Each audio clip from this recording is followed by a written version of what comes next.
He called me too emotional. The words slipped out of his mouth casually, like an offhand comment, but they hit me like a blade. It was in the middle of an argument. I was crying, my voice cracking, my hands trembling as I tried to explain how deeply something had hurt me. He leaned back, crossed his arms, and smirked. "You're too emotional. You always are." And just like that, the shame washed over me, because it wasn't the first time I had heard it. Too emotional, too sensitive, overreacting, dramatic. The phrases piled up over the years, each one carving into me the belief that my feelings were wrong, that my tears were weakness, that my laughter was excess, that my anger was dangerous, that my sadness was inconvenient. I wanted to argue back. I wanted to scream, "Of course I'm emotional. I'm human." But instead, I went quiet. I swallowed it. I let his words become another brick in the wall I was building inside myself, the wall that separated me from my own truth. Carl Jung once said, "Until you make the unconscious conscious, it will direct your life, and you will call it fate." And that's what I was doing. I was letting those labels, too emotional, too much, too sensitive, sink into my unconscious and shape the way I saw myself. But here's the truth I didn't know yet. My emotions weren't weakness. They were power. Before I take you deeper, let me pause and ask you something. Have you ever been told you're too emotional?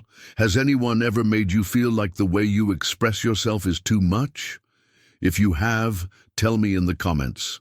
Share your story and tell me where you're watching from, because emotions connect us across every culture, every language, every life. I stayed quiet that day, but inside me something was stirring.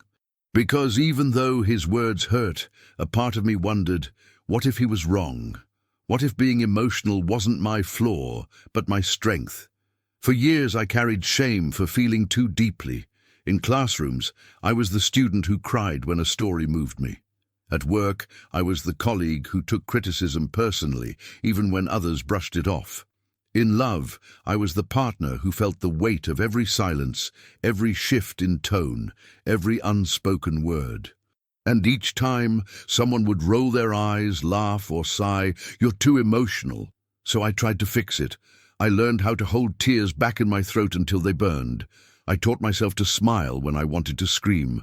I practiced shrinking my laughter so it wouldn't echo too loudly. I built a mask of composure, one that said, "See, I'm normal, I'm fine, I'm not too much."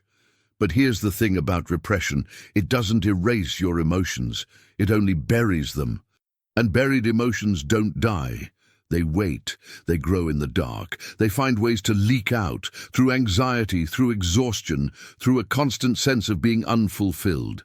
Jung called this the shadow. The parts of ourselves we hide because we've been told they're unacceptable. My emotions became my shadow. I shoved them down, called them weakness, tried to live without them. But the shadow always waits. And the longer I denied my emotions, the more they demanded to be heard. I began to feel like two people, the one I showed the world, calm and collected, and the one I kept hidden, messy and raw. The gap between them grew wider, until I didn't know who I really was anymore.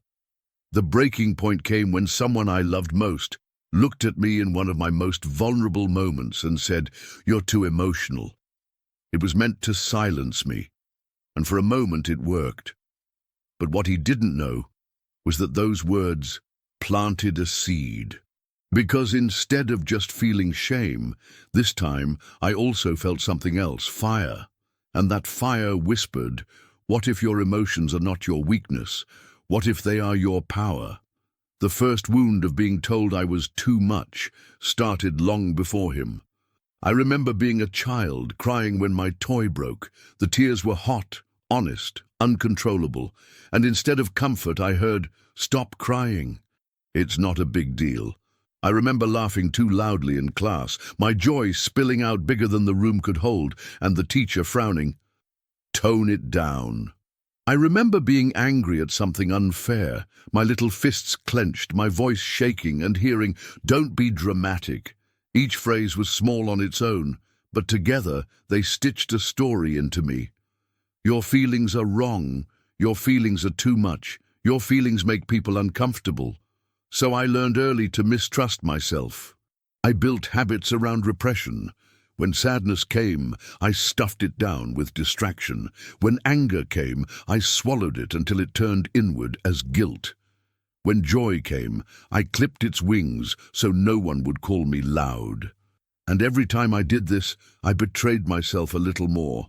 Carl Jung described this as the splitting of the psyche. The parts of us that are disapproved of get pushed into the unconscious, into the shadow. For me, the shadow wasn't anger or violence or cruelty. My shadow was my emotions. Think about that for a moment. The very thing that made me human became the thing I thought I had to hide. And like all shadows, it didn't disappear. It waited. By the time I was an adult, I had perfected the art of looking composed. At work, I smiled through pressure. With friends, I laughed even when I was hurting. In love, I bit my tongue instead of voicing needs. And people praised me for it. You're so strong. You're so easygoing. You're so calm. But what they didn't see was the exhaustion underneath, because repressing emotions is like holding a beach ball underwater. You can push it down for a while, but the longer you hold it, the heavier it feels. And eventually it bursts back up with force. That's what started happening to me. I'd break down over small things because the big feelings had nowhere else to go. I'd snap at people I loved, not because of them, but because my shadow was screaming to be let out. I felt anxious, restless, disconnected, like I was living half a life. And then came the relationship where the wound deepened. He was charming, confident, composed. I admired how steady he seemed, how nothing seemed to rattle him. And at first, he loved my sensitivity. He said it made me real, that I noticed things others missed. He said my tears showed my heart. He said my passion was magnetic, but slowly those same things became weapons. Why are you crying? You're too emotional. Why are you upset about that? You're too sensitive. You're overthinking. You're too much. At first I fought back. I tried to explain that my emotions weren't random, that they were responses to real things, real hurts, real needs. But every explanation only gave him another chance to dismiss me. So I quieted down. Again, let me ask you something. Have you ever been praised for the very thing that later became the reason someone criticized you? Have you ever felt like the parts of you that were celebrated at the start of love became the parts used against you in the end? That's what happened to me, and the more I repressed, the more I disappeared. But here's what I didn't know yet. Repression is never the end of the story, because the shadow, once ignored long enough, demands to be seen. And my shadow, my emotions, were about to awaken in a way I could never have imagined. The awakening didn't happen in a single dramatic moment. It wasn't lightning or thunder. It was quieter than that, like a whisper I could no longer ignore. One night, I was alone in my room after another argument. My face was still wet from crying, and his words echoed in my head. You're too emotional. Normally, I would have swallowed the shame, replayed the fight, convinced myself to be calmer next time. But that night was different. That night, a different thought came. What if my emotions are not the problem? What if they are the truth? It stopped me cold. For the first time, instead of fighting my feelings, I listened to them. I grabbed a notebook and began to write. I didn't censor. I didn't filter. I let the emotions pour out. Anger, sadness, fear, longing. The words filled page after page, and when I finally stopped, my chest felt lighter, and in that silence, I realized something powerful. My emotions weren't weakness. They were messages. Carl Jung said, "There is no coming to consciousness without pain." And my pain was teaching me. It was pointing at what was broken, what was missing, what needed to be healed. My tears weren't failures. They were signals. My anger wasn't shameful. It was a boundary screaming to be acknowledged. My sadness wasn't weakness. It was grief, reminding me I had needs unmet. The problem wasn't that I was too emotional. The problem was that I had been taught to ignore the wisdom inside my emotions. And once I understood that, everything began to change. I started paying attention. When I felt anger, I asked myself, what boundary is being crossed? When I felt sadness, I asked, what am I grieving that I haven't admitted? When I felt joy, I asked, what lights me up, and how can I choose more of it? When I felt fear, I asked, what is my intuition warning me about? Suddenly, emotions weren't shame, they were guidance. Let me ask you something. What if the emotions you've been told are too much are actually your most powerful compass? What if your tears, your fire, your laughter, your fear, all of it is wisdom? That's what I began to see. And with that awakening came courage. The courage to stop apologizing for crying. The courage to stop pretending I was fine. The courage to let myself feel deeply, even when others didn't understand. Because my emotions were not my enemy, they were my power. Once I stopped seeing my emotions as enemies, I started to notice something extraordinary. They carried wisdom I had been ignoring my whole life. For years, I had silenced myself to avoid being called too emotional. But the truth was, those emotions were my most honest teachers. They showed me where I was hurting, where I was alive, where I needed change. Take anger, for example. I used to swallow it, terrified that expressing it would make me look dramatic or unstable. But when I began listening, I realized my anger wasn't random. It showed up when my boundaries were crossed. It rose when I was treated unfairly. It burned when I was silenced. Anger wasn't destruction, it was protection. Sadness, too, had its wisdom. I had spent so long apologizing for crying, ashamed of how easily tears came.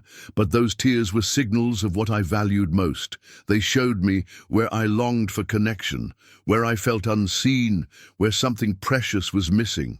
Sadness wasn't weakness, it was proof of my depth. And then there was joy.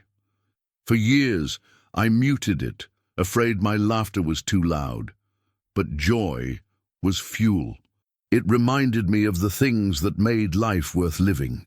It pointed me toward people and places where I could thrive. Even fear had power. I used to think fear meant cowardice, but fear often whispered truths my logic hadn't caught yet. It warned me when something wasn't right. It asked me to slow down, to pay attention, to prepare. Carl Jung said, emotions are the chief source of becoming conscious. There can be no transformation of darkness into light and of apathy into movement without emotion.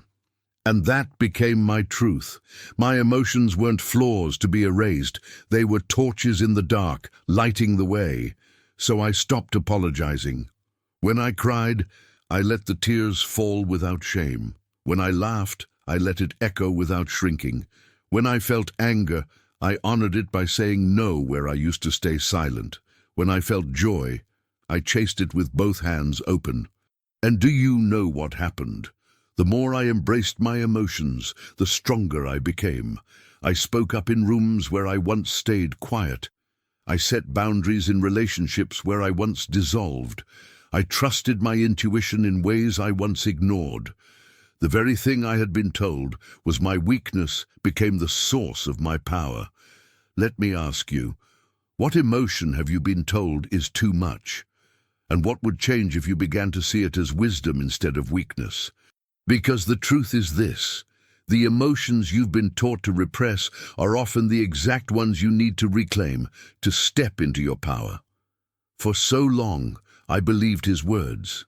I believed I was too much, too sensitive, too dramatic, too emotional. But what he didn't realize, and what I eventually learned, is that being too emotional was never my weakness. It was my gift. The moment I stopped apologizing for my feelings, I began to step into my real power. I realized my emotions gave me empathy. They allowed me to feel what others couldn't say, to notice pain that was hidden, to connect with people on a level deeper than words. That wasn't weakness, that was strength. I realized my emotions gave me intuition. They were the quiet signals my body and soul sent me when something was off, when something wasn't safe, when something didn't align. That wasn't drama. That was wisdom. I realized my emotions gave me fire. They pushed me to set boundaries, to demand respect, to rise from places I once would have stayed small. That wasn't instability. That was power. Carl Jung once said, "There can be no transforming of darkness into light and of apathy into movement without emotion." And that's the truth I now live by, because emotions are movement, emotions are life, emotions are the very thing that make us human, and human in the most beautiful way. So now, when someone calls me too emotional, I smile. Because what they mean as an insult, I now wear as a crown. Yes, I am emotional. Yes, I feel deeply. Yes, I cry, I laugh, I burn, I ache, I love with everything I have, and that is my power. Let me ask you one last time, have you ever been told you were too emotional? And what would happen if, instead of silencing that part of you, you embraced it as the most powerful part of who you are? Because here's the truth, the world doesn't need less emotion. The world needs more people brave enough to feel, to speak, to live with their hearts open. So I'll say it again, louder this time. He called me too emotional, but I learned to use my emotions as power. Tell me in the comments, what emotion are you reclaiming as your strength today? Subscribe if this story spoke to you, because here we honor feelings instead of silencing them. Share this with someone who needs to hear. Their emotions are not weakness. They are the beginning of wisdom. And I'll leave you with Jung's words one last time. The privilege of a lifetime is to become who you truly are. And who I am is emotional. And that is exactly why I am powerful.